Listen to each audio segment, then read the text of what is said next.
어린이 여러분, 죄인들의 좋은 친구이신 주 예수님에 대해서 함께 보았지요. 계속해서 참 사람이신 주 예수님의 놀라운 인성에 대해서 함께 살펴보도록 합시다. 여러분들은 친구들과 사이좋게 지낼 때도 있지만 때로는 나를 화나게 하고 또 힘들게 하는 친구들도 있을 거예요. 이러한 친구들이 여러분들은 용서가 잘 되나요?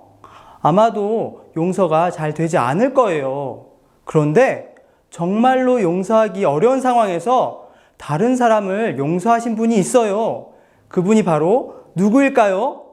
그분은 사람들을 용서하실 뿐 아니라 심지어 사람들을 사랑하고 소중히 품으신 분이시지요. 그분은 바로 오늘 우리가 함께 누리고 있는 예수님이시랍니다. 자, 이제 우리 함께 이 뛰어나신 예수님에 대해서 함께 살펴보도록 해요.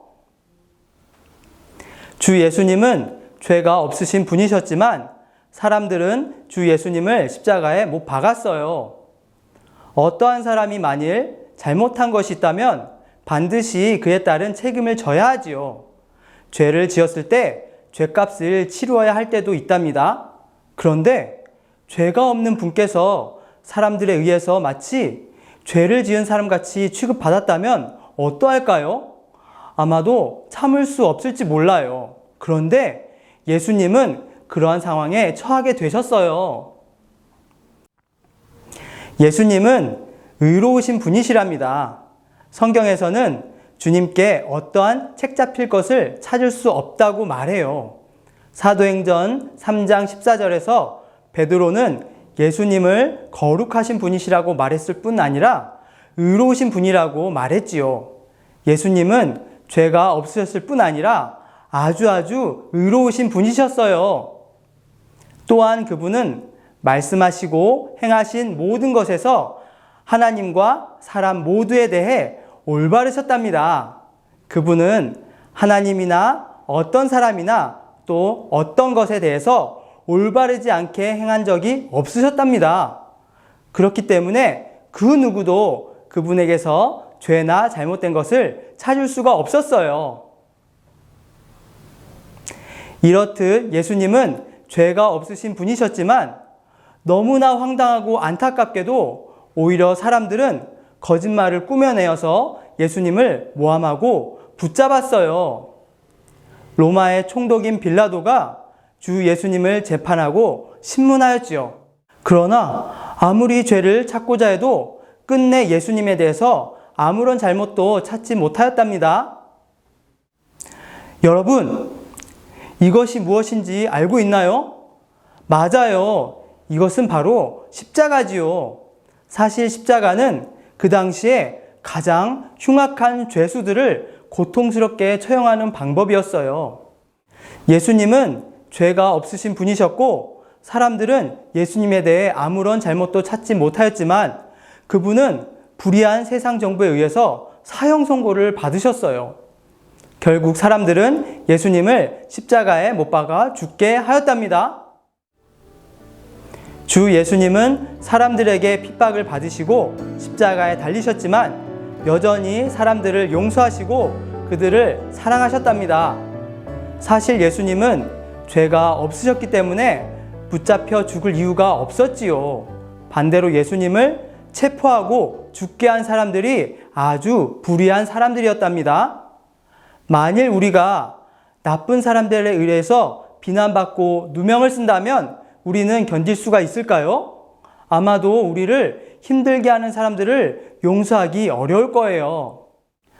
그런데 예수님은 불의한 사람들에게 조롱당하시고 매맞으셨고 심지어 십자가에 못 박혀 죽으셨지요.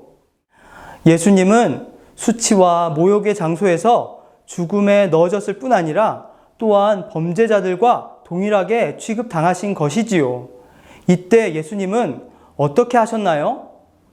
그분은 하나님이셨기 때문에 불의하게 자신을 붙잡은 사람들로부터 벗어나실 수 있으셨고 또한 자신을 조롱하고 죽이려 하는 사람들에 대항할 수 있는 힘이 있으셨지요. 그런데 그분은 기꺼이 붙잡히시고 조롱받으셨지요. 그러고는 자신을 조롱하고 십자가에 못 박는 사람들을 미워하지 않으셨답니다. 누가복음 23장 34절은 그 상황에서 예수님께서 어떻게 하셨는지 보여주고 있어요. 그분은 아버지, 저 사람들을 용서하여 주십시오.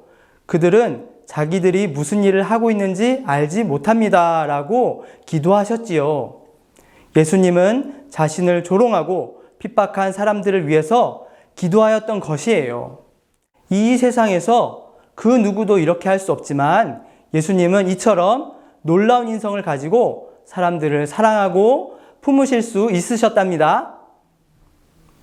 어린이 여러분, 이제 여러분이 많이 들어보지 못한 한 가지 이야기를 들려줄게요. 예수님께서 십자가에 못 박히셨을 때 양 옆에는 2명의 강도가 함께 있었다는 것을 알고 있었나요? 2명의 강도 중 한 사람은 그분이 하나님의 아들이라는 것을 깨닫고는 자신을 구원해 주시기를 원했답니다. 주님은 그 순간 그가 강도라는 것은 상관하지 않으시고 기꺼이 그를 받아주시고 구원하셨답니다. 그러고는 이렇게 말씀하셨어요.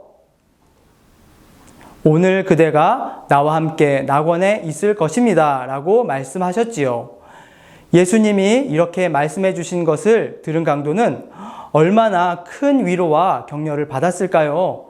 그는 너무나도 기뻐했을 거예요.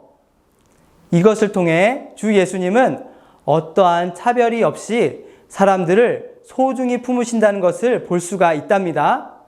우리도 죄인의 친구이셨고 또한 사람들을 차별 없이 소중히 품으셨던 예수님의 놀라운 인성을 함께 감상하고 누리길 원합니다.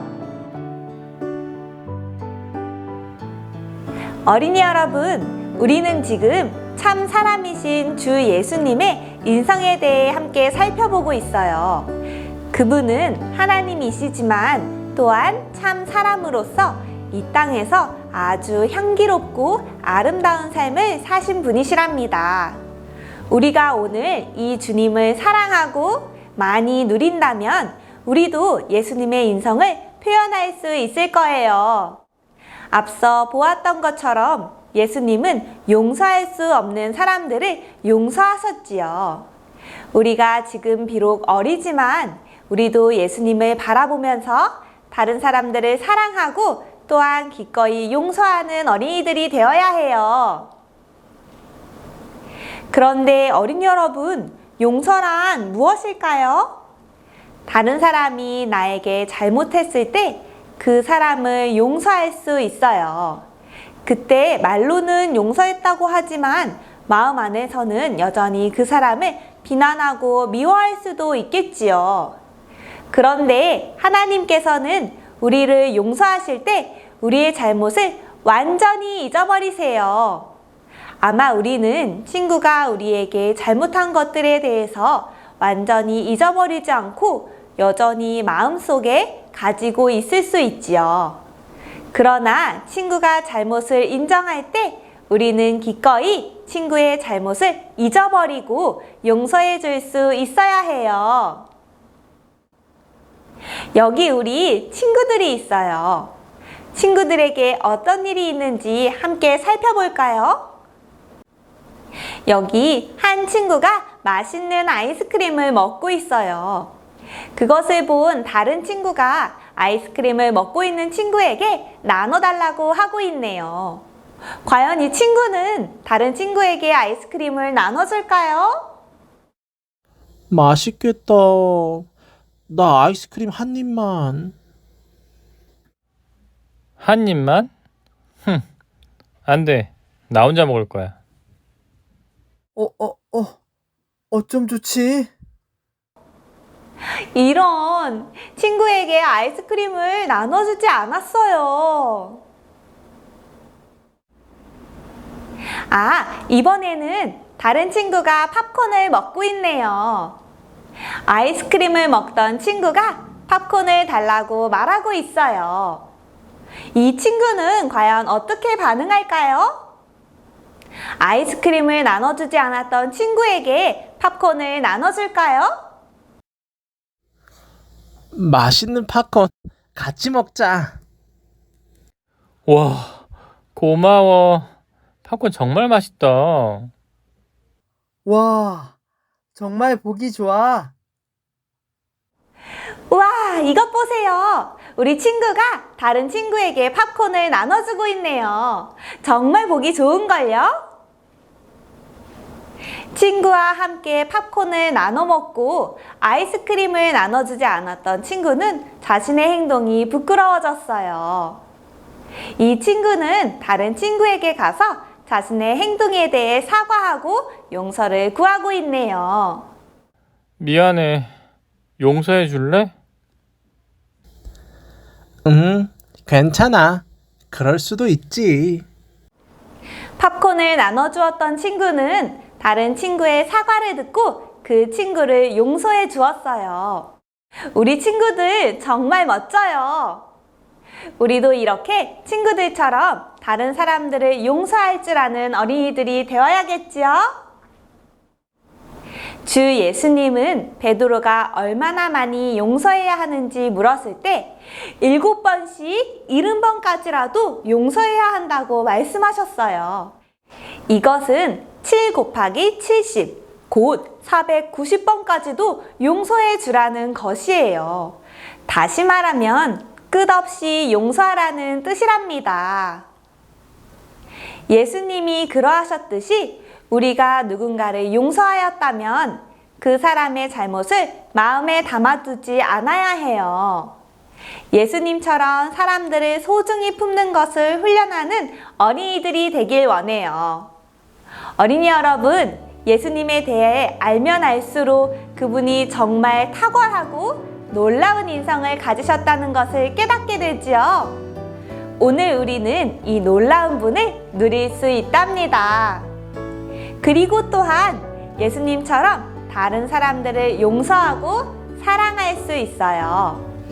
우리가 참 사람이신 예수님처럼 놀라운 인성을 가지고 다른 사람들을 사랑하고 용서한다면 사람들은 우리가 하나님의 자녀라는 것을 쉽게 알게 될 거예요. 우리 모두 주 예수님을 누리고 사랑하면서 그분을 표현하는 어린이들이 됩시다. 안녕!